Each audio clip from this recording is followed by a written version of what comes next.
भक्तराज गरुड़ के बारे में बताते हैं। प्रजापति दक्ष की 13 कन्याएं महर्षि कश्यप को ब्याही गईं। इनमें कद्रु और विनता पुत्र कामना से बड़े अनुराग पूर्वक पति की सेवा करने लगी। सेवा से संतुष्ट महर्षि कश्यप ने जब दोनों को मन भावता वर प्रदान करने को लिए कहा तो कद्रु ने समान शक्ति वाले 1000 नागों को पुत्र में पाने का वर मांगा और विनता ने कद्रु के पुत्रों से सभी गुणों में श्रेष्ठ केवल 2 पुत्रों की मांग की। ऋषि ने एवं मस्तु कहा। फल स्वरूप कालांतर में कद्रु ने 1000 और विनता ने 2 अंडे दिए। 500 वर्षों तक अंडों के सेवन करने के अनंतर कद्रु के 1000 नागपुत्र तो अंडों से बाहर आ गए, परंतु विनता के अंडे ज्यों के त्यों रहे। अधीर होकर विनता ने एक अंडा स्वयं फोड़कर देखा तो उसके पुत्र का शरीर का जो ऊपरी भाग पूर्ण रूप से विकसित पुष्ट था, किंतु नीचे का आधा भाग अभी अधूरा रह गया था। माता की इस नादानी से क्रुद्ध होकर पुत्र ने श्राप दे दिया, तूने जिस सौत की ईर्ष्यावश आतुरता के कारण मुझे अधूरे शरीर वाला बना दिया,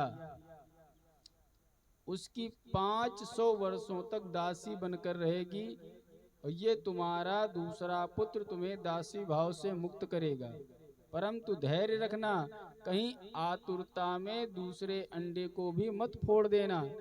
तेजोमय अरुण क्रांति के कारण विनता का उस प्रथम पुत्र का नाम अरुण पड़ा और ब्रह्मा जी की आज्ञा से वे सूर्य के सारथी बने।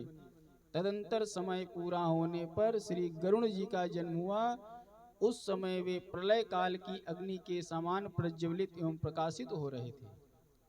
श्री गरुड़ जी के तेज को न सह पाने के कारण देवताओं ने उनकी स्तुति करी तो इन्होंने अपना तेज समेट लिया। कद्रु पुत्र नागों के द्वारा बार बार दासवत व्यवहार किए जाने पर श्री गरुड़ जी ने जब इसका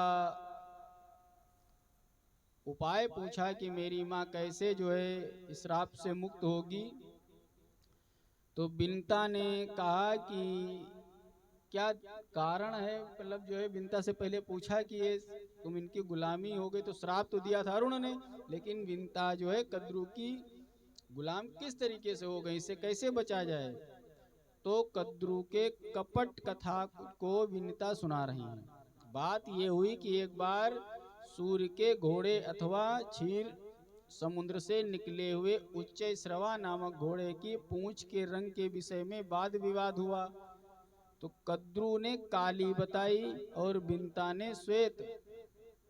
अंतोगत्वा निश्चय ये हुआ कि जिसकी बात झूठी निकलेगी वो दूसरे की दासी बनकर के रहेगी। अब कद्रु की आज्ञा अनुसार उसके पुत्र नाग जो थे सांप घोड़े के पूंछ से लिपट गए, जिससे वो सफेद पूंछ काली दिखने लगी। इस चालाकी से कद्रु ने विनता को दासी बना लिया और अनेकों कष्ट दिया करती थी। ये सब जान करके गरुड़ ने नागों से कहा, हम तुम्हारा क्या काम कर दें जिससे मेरी माता दास भाव से मुक्त हो जाए। तो उन्होंने कहा, हमें अमृत ला दो।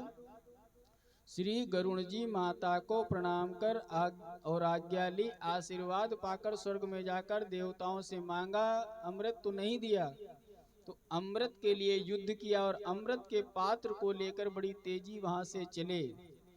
अमृत अपने अधिकार में होने पर श्री गरुड़ जी स्वयं उसे नहीं पिए।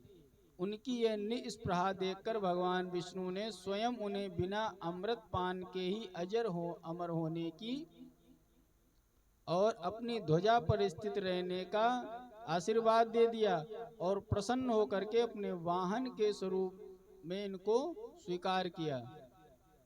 अब अमृत का अपहरण कर लिए जा रहे थे।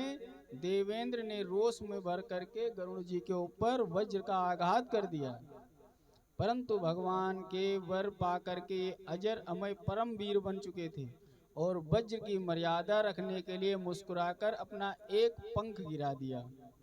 वैनते के इस अद्भुत पराक्रम से प्रभावित होकर इंद्र ने बैर भाव त्याग कर दृढ़ मैत्री कर ली और गरुण जी ने अमृत के संबंध में अपना भाव प्रकट किया कि ये मुझे नहीं पीना है, माता को दासी पने से मुक्त कराने के लिए मैं इसे सर्पों को सौंपूंगा। आप उनसे ये ले लेना। इंद्र ने इस बात को संतुष्ट होकर गरुड़ का सर्पों का भक्षण करने में समर्थ होने का अभिष्ट वरदान प्रदान कर दिया। अब श्री गरुड़ जी अमृत पात्र को सर्पों को प्रदान किए, माता को दासी पने से मुक्त कराया और स्वयं स्वच्छंद हो गए, क्योंकि नियम रहता है जिसकी माँ दासी है तो उसका पुत्र भी दास बन जाएगा, लेकिन जिस पर हरि की कृपा हो जाती है उसको जो मांगने से कहीं नहीं मिलता है वो भगवान स्वयं दे देते हैं। गरुड़ की भक्ति और अनिस्पृहा यानी कि लालच देखा कि बिल्कुल जरा सा भी नहीं है। अमृत जिसको मिल जाए वो कोई दूसरे को देगा जा करके, लेकिन इन्होंने उसकी तरफ कोई लोभ ही नहीं दिखाया। अब स्वतंत्र हो गए। सर्प अमृत को कुसों में छिपा करके स्नान कर रहे थे। स्नान ध्यान कर लें फिर अमृत पिएंगे, अमर हो जाएंगे। इसी बीच में इंद्र वो अमृत लेकर पुनः स्वर्ग को चले गए। अब अमृत के अभाव ने सर्पों ने लोभवश ओस पड़ा हुआ था कुसों को चाटना शुरू कर दिया, जिससे उनके जीभ के 2 भाग हो गए। तभी से सर्प द्विजुहा हो गए और कुछ अमृत का स्पर्श होने के कारण परम पवित्र हो गया। अनाधिकारी जानकर सूर्य ने अब श्री गरुड़ जी भगवान सूर्य के पास गए और वेद आदि पढ़ाने की प्रार्थना की, लेकिन इन्होंने सूर्य ने मना कर दिया। सूर्यदेव ने कहा कि आप पक्षी हैं। ये बड़े ही उदास और अप्रसन्न होकर वहां से लौटे। अब इनकी अप्रसन्नता से सूर्य भगवान डर गए। क्यों? क्योंकि इनके बड़े भाई अरुण मेरे सारथी हैं, तो हमने इनको नीच कह दिया है पक्षी। अब कहीं ये भी न इनको छोड़ करके चले जाए तो मेरा काम बंद हो जाएगा। अतः पुनः गरुड़ जी को बुलाया, परंतु इन्होंने तप के द्वारा वेद ज्ञान प्राप्त करने का निश्चय कर लिया था, तो वापस नहीं लौटे। तब सूर्य ने स्वयं बिना तप किए ही फलस्वरूप समस्त वेद का बोध होने का अपने आप ही सारा ज्ञान आशीर्वाद स्वरूप में दे दिया और कहा, आपके पास एक और चीज हम दे रहे हैं, आपको समस्त वेदों का ज्ञान हो जाएगा, भाव हो जाएगा और तुम्हारे पंखों से सामगान की ध्वनि होती रहेगी। मतलब गरुड़ जी के पंखों से वेद मंत्रों की ध्वनि निकलती है। श्री गरुड़ जी सर्वात्मा भगवान की सेवा में तत्पर रहते हैं। अब देखो बढ़िया भगवान पीठ पे सवार हैं और जो पंख जल रहे हैं उससे भगवान की निरंतर मंत्रों द्वारा स्तुति भी होती रहती है। अब गरुड़ जी का और काम बन गया, तो कहते हैं प्रभु आपकी सेवाओं का स्मरण करते हुए श्री यमुनाचार्य जी कहते हैं, दास सखा वाहन मासनम ध्वजो यस्ते वितानम व्यंजनम त्रयीमया उपस्थितम तेन पुरो गणोत्मता त्वदंग्री संवर्ध किंकिणाम कसोभिना। महाराज ऋक यजु साम वेद यानी वेद त्रयी जिनका स्वरूप है, आपके चरण कमलों के संघर्ष के चिन्ह से अंकित शरीर वाले हैं, जो समय समय पर आपके दास सखा वाहन आसन ध्वजा वितान पंखा बनकर आपकी सेवा में नित्य तत्पर रहते हैं। जब भगवान को सेवा की जरूरत पड़ती है तो पंखा बन जाते हैं, चलने की जरूरत वाहन बन गए, बैठने के लिए आसन बन गए और अगर उनकी ध्वजा बन गए। और इसके साथ साथ में वो भगवान के निरंतर स्तुति में लगे रहते हैं। गोस्वामी तुलसीदास जी ने भी गरुड़ को महाज्ञानी गुण राशि हरि सेवक हरि के अत्यंत निकट निवास करने वाला कहा है।